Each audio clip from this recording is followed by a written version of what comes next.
você ser feliz no casamento, você tem que abandonar o combate que não vale a pena. Então é você deixar de se desgastar por coisas que não vale a pena para você focar no bom combate.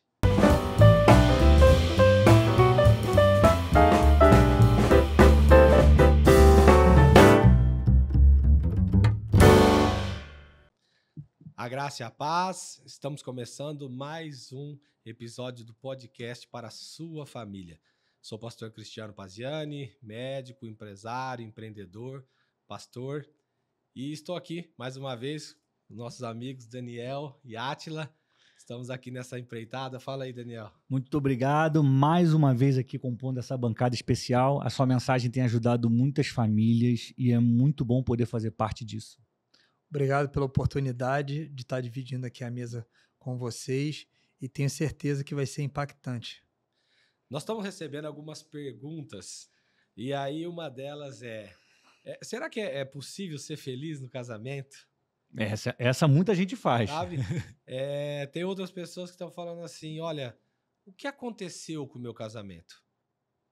Porque às vezes a pessoa não entende, porque começou tão bem, né? E às vezes a gente começa com sonhos e de repente aquilo se tornou um pesadelo. Mas será que era isso que Deus tinha para nós? Então nós estamos falando assim em vários episódios sobre como começar. Mas a felicidade está em você terminar bem. Olha aí. Sim ou não? Sim. Porque às vezes você tem fôlego no começo para suportar algumas coisas, mas no fim tem que ter valido a pena, Daniel. Com certeza. E como é que faz isso? Vamos ver se a gente consegue. Como é que mantém essa chama acesa? Olha, tem coisa que para você viver, você tem que morrer. Olha aí. Então, vamos começar falando daquilo que a gente acredita, tá? Talvez não é uma verdade absoluta para você que está assistindo a gente pela primeira vez, mas é algo que a gente acredita, não é um ponto e contraponto, mas é uma opinião para aquele que talvez está buscando um caminho de como corrigir a rota do seu casamento, como corrigir a rota daquilo que hoje é uma frustração, né? Aquilo que começou tão lindo, uma festa tão bonita, um esforço, sonhos, e hoje, de repente, as coisas não estão como esperado. E isso nós temos que depositar o quê? A fé naquilo que a gente acredita no nosso Salvador.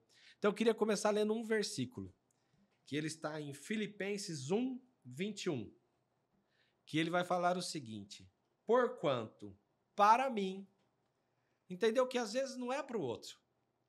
Tem que ser para mim. Às vezes a gente gosta muito de pregar para os outros, né, Átila? Entendeu? Mas isso aí tem que ser uma convicção que tem que nascer na sua individualidade. Então a primeira chave é tirar o problema do coletivo e trazer para a individualidade. Ótimo. Então nós já começamos aqui, talvez trazendo uma coisa que só isso aí já vai começar a mudar a rota. Com certeza. Não é, Daniel? Com certeza. Porque quando às vezes a gente quer mudar a mente do outro, a gente está querendo se tornar o Espírito Santo. Porque quem vai convencer as pessoas do pecado, da justiça e do juízo naquilo que a gente crê é o Espírito Santo. Então nós vamos falar um pouco disso. Então olha o que ele fala aqui, ó. Porquanto para mim, o viver é Cristo e o morrer é lucro. Olha que fantástico essa palavra. Essa é uma das frases do apóstolo Paulo que são mais impressionantes assim na vida e é difícil de entender por que morrer é lucro, né? Porque olha só, vamos começar falando por que viver. Martin Luther King ele falava o seguinte, que a pessoa que não descobriu uma razão para morrer ainda não tem uma razão de viver. Então, quando você tem uma razão que você fala, eu morro por isso, você achou um propósito. Só que muitos morrem por propósitos que não são eternos. Verdade. Então, aqui que já começa uma outra chave.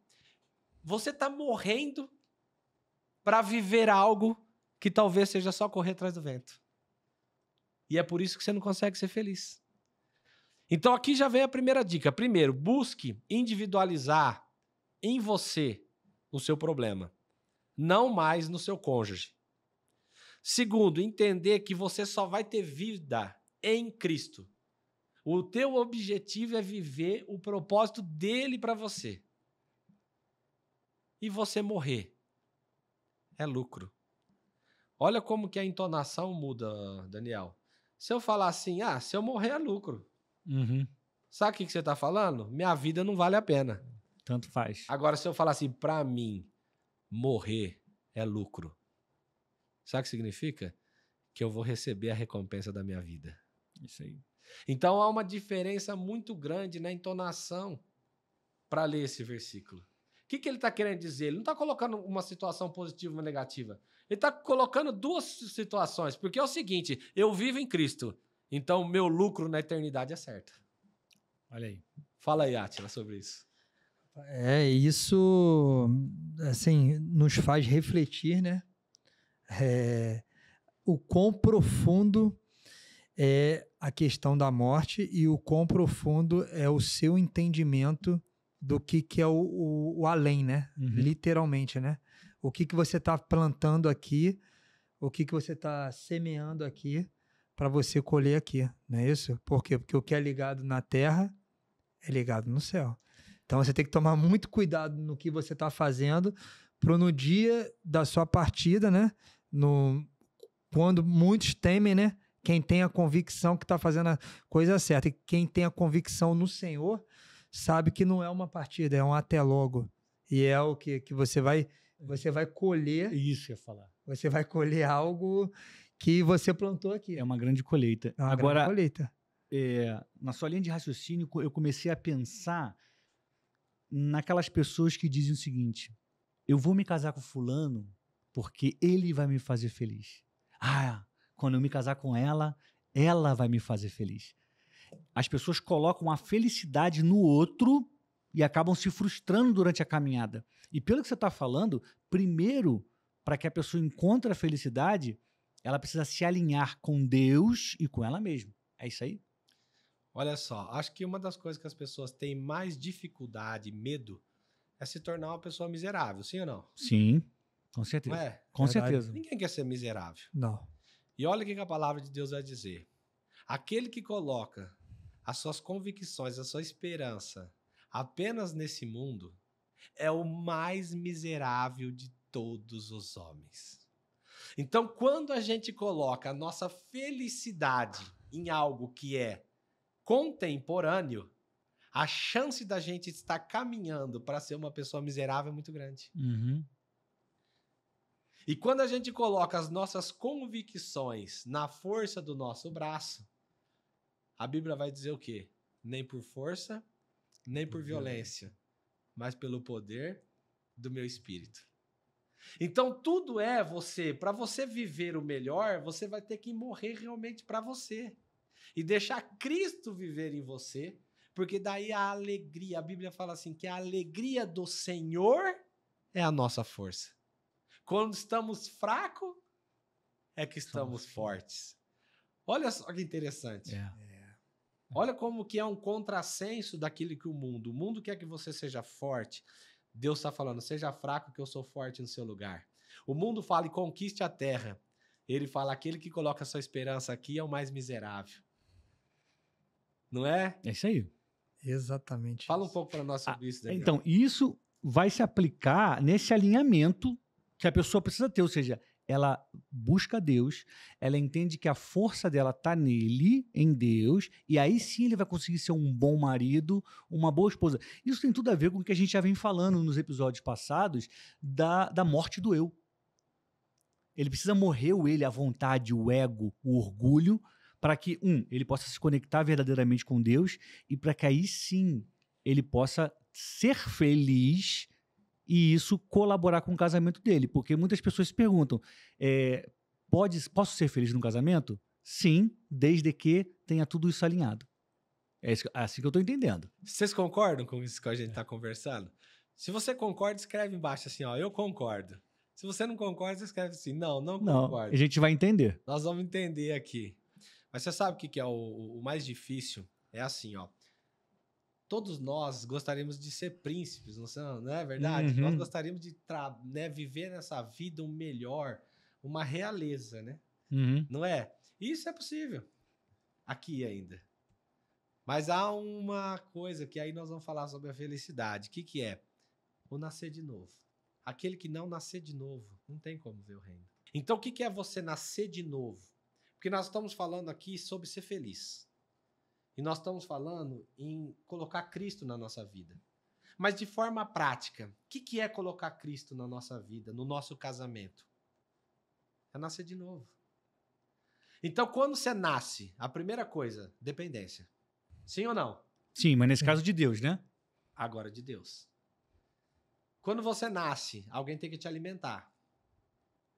Agora, mas a comida agora não é natural, é espiritual. Agora você vai começar a aprender a ver, mas não com os olhos naturais, mas espirituais. Agora você vai aprender a caminhar, mas não onde seus pés querem ir, mas aonde o evangelho da paz te levar. Então é esse nascer de novo em Cristo que Paulo falava. Então para ele estava tudo bem, porque como ele vivia Cristo, ele já via o reino. Ele já sabia a coroa que estava para ele reservado e a justiça que Deus faria nele. Então, porque, gente, nós não podemos aqui ser imaturo e passar uma mensagem, porque existem várias realidades nessa vida. E eu falo para você, há realidades que não vão mudar. Infelizmente, há maridos que não vão mudar. Há esposas que não vão mudar. Há filhos que não vão mudar. E aí nós vamos ter uma expectativa muito difícil. Porque quando a expectativa não é alcançada, entristece nosso coração. Muito. Então, como você ser feliz? O importante para você ser feliz é você terminar bem. Porque a Bíblia diz que com Deus, o fim das coisas é melhor que o começo delas. Então, se você começou bem com Deus, imagina como você vai terminar. Então, nós vamos ler um texto aqui que está em 2 Timóteo 4:7.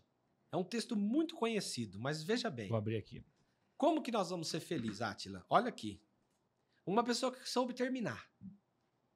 Terminar a caminhada. É isso que vai fazer valer a pena. É o fim. E ele olha aqui que Paulo diz aqui, ó. Combati o bom combate. Completei a corrida e guardei a fé. Então, para você poder viver feliz, agora nós vamos entrar no esposo e mulher. Combati o bom combate. Isso quer dizer que se existe o bom combate, existe o ruim. Existe o mau combate. Então, para você ser feliz no casamento, você tem que abandonar o combate que não vale a pena, a toalha em cima da cama, é o futebol toda segunda obrigatoriamente, é o macarrão na casa da avó todo domingo. Então é você deixar de se desgastar por coisas que não vale a pena para você focar no bom combate. E o bom combate é viver o propósito de Deus. Amém. E o propósito de Deus, o que é? Uma vida aliançada entre você e tua esposa. Muito bom.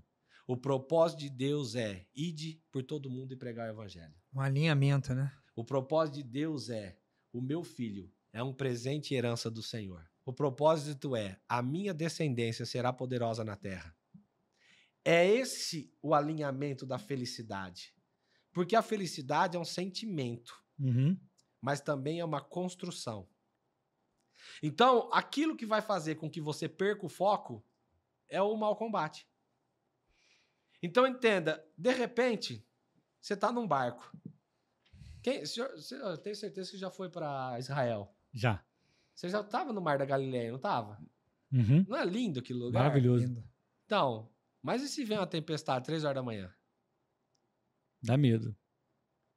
Então, veja bem, você concorda que o mesmo ambiente, o mesmo lugar, quando ele sofre influência externa, ele muda o ambiente?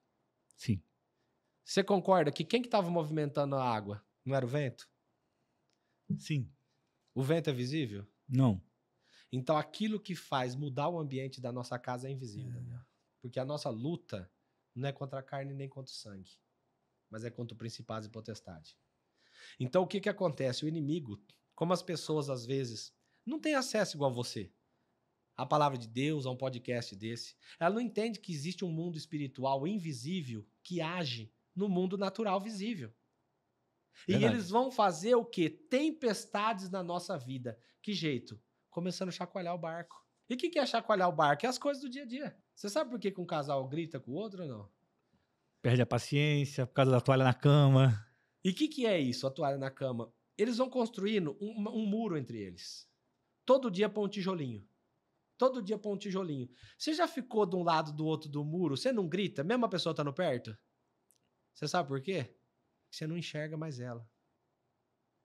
Então as coisas do dia a dia, Átila, ela vai fazendo com que seja construído um muro entre o casal. E o diabo fica sentado em cima do muro. E aí ele fica sugestionando de um lado e do outro. Não tem mais diálogo. Por quê? Porque eu não tenho mais a visão real de quem está comigo. Então entenda, há um bom combate. E se você não entender que há um mundo espiritual invisível que age diretamente no seu casamento, no relacionamento profissional, ministerial e nos seus filhos, você não vai conseguir lutar nem com as armas certas, nem contra a pessoa certa, que talvez é o inimigo, que é o Satanás. Eu quero fazer uma pergunta. Pode fazer. Com base no que você acabou de falar. Né? A pessoa perde a visão real de quem está com ela, cria-se um muro, né? O marido e a mulher colocam um tijolinho, o diabo coloca o cimento e vai construindo esse muro. Agora, como recuperar a visão real de quem está comigo? Como voltar a se conectar com essa pessoa? Porque essa é uma pergunta que muitos maridos e esposas fazem. A Bíblia diz que o príncipe desse mundo, ele cegou o entendimento. Então, o que é entendimento? Entendimento é diferente de conhecimento, entendeu? Então, eu sou médico, só que Deus teve que entrar na minha vida para se apresentar. Uhum. Você já parou para pensar por que Einstein era ateu? Não, porque ele era cheio de conhecimento. Não, porque Deus quis mostrar que nem a maior inteligência do mundo era capaz de revelar o Deus. Muito bom. Nem a pessoa com maior QI, se Deus não quisesse revelar, não consegue ver. Porque o entendimento é diferente do conhecimento. Isso é uma opinião pessoal, algo que Deus falou comigo. Não é teológico, também não é debate. Mas eu converso essas coisas com Deus. Eu perguntei, Senhor, por que o Einstein? E foi essa a resposta que eu tive. E eu creio nisso. Então, como abrir os olhos? Buscando entendimento, não conhecimento. Porque você já conhece os problemas da sua casa. Uhum. Você já conhece o seu marido, você conhece a sua esposa. Mas qual o entendimento em cima daquela situação? Senhor, que testemunho você quer que eu dou diante de um marido que é assim? Que testemunho que você quer que eu dou diante de uma mulher que é assim? Que testemunho você quer que eu dou diante de uma condição financeira? Que testemunho você quer que eu dou diante do meu filho estar assim? Então, quando você morre para si, Meu Deus. você sai do vitimismo da circunstância Muito bom. e você entra num Deus provedor. Aquele Deus que falou, Senhor, ele é cego por causa do pecado dele ou dos pais? Ele falou, não, é para a honra de Deus. Então você sai da vitimização das circunstâncias que te oprime e entende, há um propósito naquilo que eu vivo. Sem dúvida. O que você acha disso, Daniel? Eu acho esclarecedor. O seu discurso, desde o primeiro episódio, ele está no fortalecimento da conexão da pessoa com Deus e na fuga das desculpas. Eu acho que muitas pessoas estão criando muros nos seus relacionamentos porque elas se apegam às desculpas. Ah, eu vou fazer isso porque ela fez isso. Ah, porque eu pensei que ia ser assim e não é. Ou seja, é muito nítido que o ser humano, e principalmente o que está casado, precisa vencer o orgulho, precisa vencer o egoísmo e precisa alcançar a maturidade. Né? Quando você fala, isso me vem logo à mente. Átila, o que você acha? Então, assim, eu estou impactado por quê? Porque a gente está falando sobre um assunto e esse assunto está trazendo muita revelação. Então, você falou aqui sobre há um propósito naquilo que eu vivo.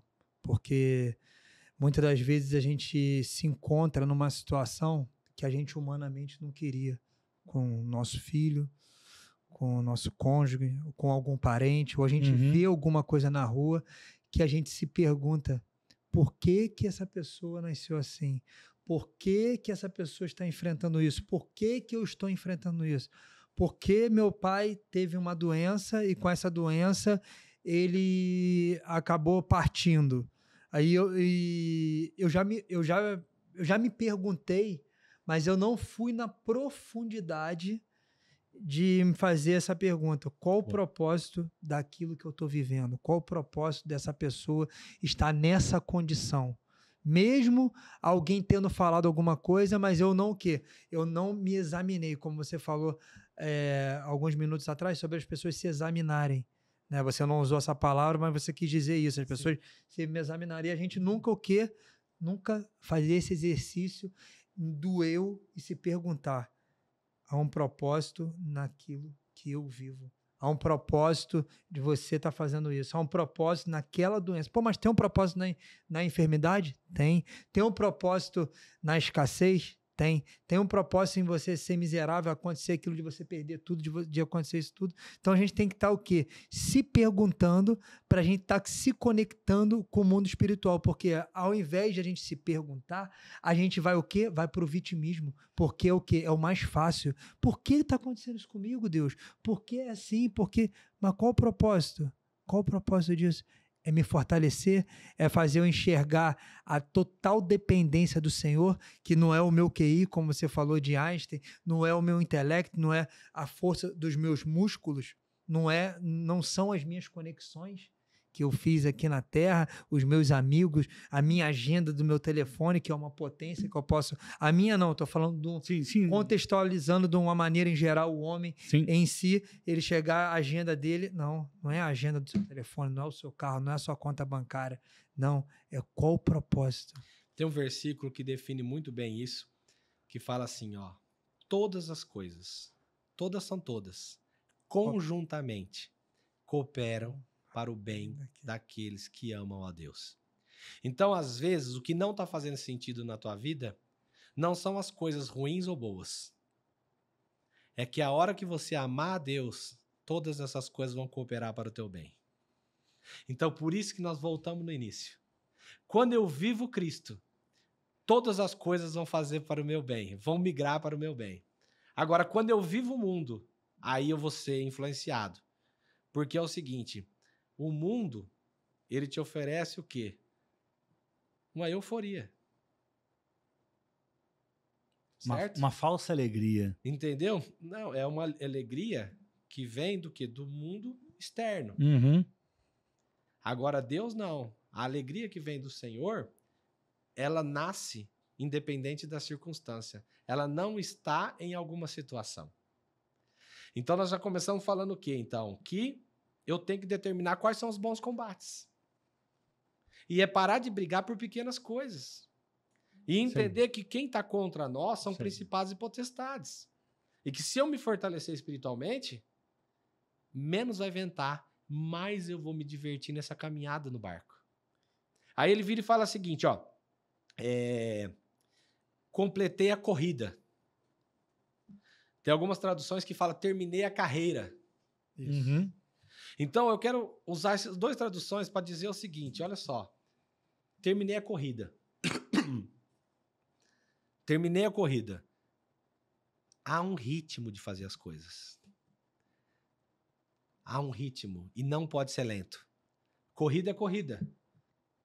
Então, por que às vezes tem coisas que não acontecem? Porque você demora para perdoar. Você demora para se capacitar. Você demora para se reconciliar. Você demora para tomar uma atitude diferente. Então é a tua demora que está fazendo você não chegar. É verdade. E o que ele fala? Olha, terminei a carreira. O que é um contrato de carreira? O contrato de carreira é alguém que iniciou algo e chegou até o final daquilo que se propôs a fazer. Então, tem muita gente que começa o casamento e para. Começa uma faculdade e para. Entra no emprego e para. Então não dá sequência. Então nunca tem carreira. Então como você vai terminar algo se você já desiste? Como você vai querer terminar uma corrida caminhando, se rastejando? Há um ritmo e uma forma de ver. Então, anota essa chave. Pensa a longo prazo. A sua vida ela tem que entender que é uma carreira, onde quanto mais tempo de serviço, quanto mais capacitação, quanto mais você tiver um mestrado, um doutorado, maior terá o teu salário. Agora, inverta isso na tua vida conjugal. Se você está investindo, você está fazendo um mestrado, um doutorado sobre o casamento, como eu tenho que ser, mas não como eu mudo minha mulher. Porque o grande problema é, eu acho que se a gente fizesse um livro aqui, ó, como eu mudo meu marido, ou como eu mudo minha esposa, talvez ia ser vendido só a capa, não precisava nem ter nada dentro. Best-seller em 2 minutos. Mas não. Como eu posso ser um marido melhor? Como que está sendo a minha carreira? Eu sempre falo assim, olha, uma das formas de você avaliar é você olhar para sua esposa e dizer, se você fosse mulher, você casaria com você mesmo? E eu falo para a mulher, se você fosse um homem, você casaria com você? Você é o mesmo que se vendeu no dia do sim? Não no sentido de se vender, mas Se no apresentou. sentido de se apresentar. Boa, Daniel. Você se apresenta da mesma forma? Você abre as mesmas concessões? Você se prepara para o seu marido como você se preparava para sair? Porque tem gente que dá lucro só de pirona. É. Tem mulher que já deixa a caixa ali. E tem marido que fecha o coração e não abre mais concessão. Então tem que entender que eu preciso terminar uma carreira e terminar bem. Agora, se na minha carreira eu começo a me comportar mal, o que acontece? Eu sou Vai demitido. mal. E chegando num ponto aqui muito importante, que eu acho que é um dos pontos principais desse versículo, ele fala assim, ó, e guardei a fé. Então, o que mexe na nossa fé? Tem um versículo em Provérbios 13, 12, sabe? Que ele define muito bem o que quando a gente perde a fé acontece. Então, uma das traduções é assim, ó. A expectativa não alcançada adoece o coração. Então, quando a gente tem muita expectativa num casamento, não, eu tenho muita expectativa nesse emprego, eu tenho muita expectativa no meu filho que vai nascer, eu tenho muita expectativa na promessa que Deus me deu. E quando aquela expectativa ela começa a demorar, eu começo a adoecer meu coração. A outra tradução fala o seguinte, ó, a esperança adiada adoece o coração. E o que é esperança? Esperança é esperar com confiança. Então, quando você perde a esperança? Quando você já nem quer esperar e quando você já não confia mais. Então, chega um momento que você olha para o teu cônjuge e você perdeu a esperança. Você já não confia mais nele e você não quer mais esperar a mudança. Há um momento no casamento que nós falamos assim, mas o que aconteceu com o meu casamento? Onde a expectativa não existe mais. Antes, isso acontecia com 7 anos, que é a famosa crise dos 7 anos que o pessoal criou. É. Criou, que tinha, né? Tem Sim. um bordão aí, alguma coisa que o pessoal fala, ó, passou dos 7 anos, você vai... Não separa mais, né? Não separa mais, mas hoje, com a aceleração do tempo, pensamento acelerado, tudo está acontecendo, pulando etapas, tudo tá ficando maduro muito rápido. Então, isso eu vejo, eu enxergo ao meu redor, conversando com pessoas, acompanhando algumas pessoas, que isso tem acontecido antes, até com 2 anos de casamento, está acontecendo um desgaste que antes era a tal crise dos 7 anos. Então, que era o romper, que se você romper 7 anos, você vai adiante. Hoje não, hoje eu tenho falado com muitas pessoas chegam para conversar, eu tenho visto dentro até da minha própria família mesmo, parentes, e a gente vai aconselhar, a gente vai conversar, e a gente vê que com 2 anos, que com 1 ano e meio, mas é excesso de informação, excesso de comparação, as pessoas estão fazendo uma virada de chave, acho que muito rápido, que daqui a pouco, tanto para coisa boa quanto para coisa ruim. As pessoas relaxam muito, né? E também querem acelerar muito. E o que você diz disso? E vamos terminar então para te responder. Tem uma outra tradução que diz assim: a promessa adiada entristece a face. Então agora, quando a gente não tem as expectativas alcançadas, quando você perde a esperança e quando aquela promessa não é alcançada, promessa da mudança, eu tenho agora, isso que você está falando, pessoas abatidas de face, com corações doentes. Mas a Bíblia continua esse versículo dizendo: mas a promessa alcançada é a árvore da vida. Então, Átila, como fazer com que eu volte o quê? O que ele fala aqui para terminar bem? Nós temos que guardar a fé. E aonde está a fé? Nós temos que usar a palavra. A Bíblia diz que a fé é um dom de Deus. Então, se ela é um dom de Deus, quem eu tenho que buscar? Deus. E como eu busco? A fé vem de ouvir e ouvir a palavra de Deus. Então, aonde eu vou conseguir passar esse processo, onde as minhas convicções já foram, onde as expectativas não foram atendidas, onde o meu coração está doente, eu tenho que me fortalecer em Deus. Eu tenho que me fortalecer na palavra. Porque ele fala assim, olha, a fé é um dom de Deus. Não vem de vós.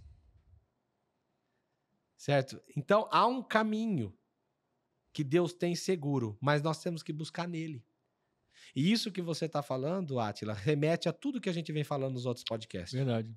O problema não está que as pessoas hoje estão terminando mais rápido, desistindo mais rápido. É que a fé é rasa. É verdade. O escudo é pequeno. Porque a Bíblia diz que tem uma armadura em Efésios 6, 10 adiante, que vai dizer que o escudo nessa armadura para nos proteger é o escudo da fé, para apagar os dardos inflamados do maligno. O problema é que as pessoas estão indo hoje sem armadura para a guerra. E o meu falecido pai falava que a fé é um exercício, você tem que estar exercitando a fé, você tem que ter atitude para as coisas acontecerem, para as coisas cooperarem para o bem. Mas é fé mais atitude, é um exercício diário. E o pastor Dário Brunet fala uma situação muito interessante, que Deus não tem preferidos, Deus não tem escolhido, Deus tem íntimos. Então, para você ter intimidade, você tem que conversar, você tem que estar abrindo o coração, você tem que estar é uma busca diária. Eu falo que a fé é igual à academia. Se você não for um dia, você já não tem vontade de ir no outro. E quando você fica um tempo sem ir, parece que você nunca foi. E quando você começa, dói tudo de novo. Então, o que é o segredo? A constância. É melhor pouco e sempre, entendeu? Do que eu viver sempre de recomeços.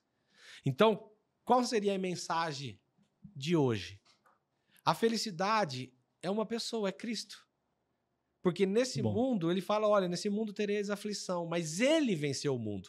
Então, nós só vamos vencer esse mundo nele. E quando a gente coloca as expectativas nele, não mais nas circunstâncias, aí nós vamos lutar o bom combate. Porque nós vamos começar a enxergar aquela pessoa que está do nosso lado como alguém que preparado por Deus. E todas aquelas situações vão cooperar para o nosso bem. Nós vamos deixar de procrastinar. E nós vamos começar a correr na direção que Deus tem. Nós vamos começar a não pensar mais em curto prazo, mas numa carreira a longo prazo. E é isso que você falou, Átila. As pessoas estão pensando a curto prazo. Então elas já estão desistindo porque elas não querem esperar 5, 10, 15, 20 mais. Elas querem um resultado imediato. E entender que nós temos que guardar a fé. Guardar um exercício de confiança. Isso. É um exercício de realmente você entender que aquilo é muito precioso e é o que vai nos sustentar. Daniel. Muito bom. Não, na verdade, é agradecer por estar aqui nessa mesa. Você que está em casa, eu tenho convicção de que você aprendeu algo que você vai aplicar na sua vida. E eu quero te deixar uma orientação. Se você não começar a colocar em prática em até 48 horas, o seu cérebro vai entender que aquela novidade é coisa velha. E aí você nunca mais vai colocar em prática. Então, o que você aprendeu no episódio de hoje, porque a gente falou sobre como buscar a felicidade de verdade, a alegria verdadeira, os dias prósperos que você tanto sonha, tem um caminho. Foi entregue hoje aqui. Começa a colocar em prática o que o pastor Cristiano falou e você vai ver a sua vida mudar. Não negocie o seu futuro feliz. Átila. Esse assunto é um assunto que poucas pessoas têm propriedade para falar. Verdade. E eu estou muito feliz. Por quê? Porque veio à tona muita coisa que eu tinha um outro entendimento. Tá? Então, você expressou de uma maneira que veio a Bíblia, e a Bíblia nos traz uma revelação, porque é algo muito profundo para a gente chegar, como o Daniel falou, e a gente aplicar no nosso dia a dia. Então, é um conteúdo que é muito rico, é um conteúdo que é aplicável e é um conteúdo que faz com que você o quê? Possa ter uma vida de paz e prosperidade. Isso aí. E como o pastor falou, você terminar o seu combate bem, porque a maioria das pessoas se perdem no meio do caminho, porque não é como você começa, não é como está o meio, o que importa é o final, mas para você terminar bem, você tem que ter esse entendimento, tem que ter essa revelação, o temor, né? Porque para a pessoa terminar bem, tem o temor, né? E aí o seguinte, você tendo temor, você não vai querer arriscar terminar mal, tá? Muito obrigado. Foi uma conversa de ouro. E, Daniel, obrigado também pelas perguntas e tudo que foi aqui conversado e falado. Eu sei que vai ajudar você que está em casa, você que está precisando de uma direção, você que está precisando corrigir a rota. Esse é o episódio perfeito. Muito bom. Queremos agradecer principalmente você, porque isso tudo faz sentido dessa palavra chegar para você, que para nós, ela já vem aqui estremecendo no nosso coração. E eu tenho certeza que você conhece pessoas que precisam ouvir essa palavra, precisa receber uma direção de Deus. Então não procrastina não, manda para essas pessoas, dá um like, deixa pergunta, deixa sugestão. Se você tem alguma sugestão de alguma coisa, de algum tema que você gostaria que a gente tratasse aqui, esses temas eles têm surgido assim. São questionamentos, são pessoas que sugerem, pessoas que a gente tem na nossa intimidade, e a gente vem trazendo, talvez, algo revelado da parte de Deus para dar uma direção. Sim. Então, que Deus abençoe e entenda, a palavra é suficiente para transformar qualquer realidade, porque a palavra é Cristo. Deus te abençoe. Tchau, gente. Paz.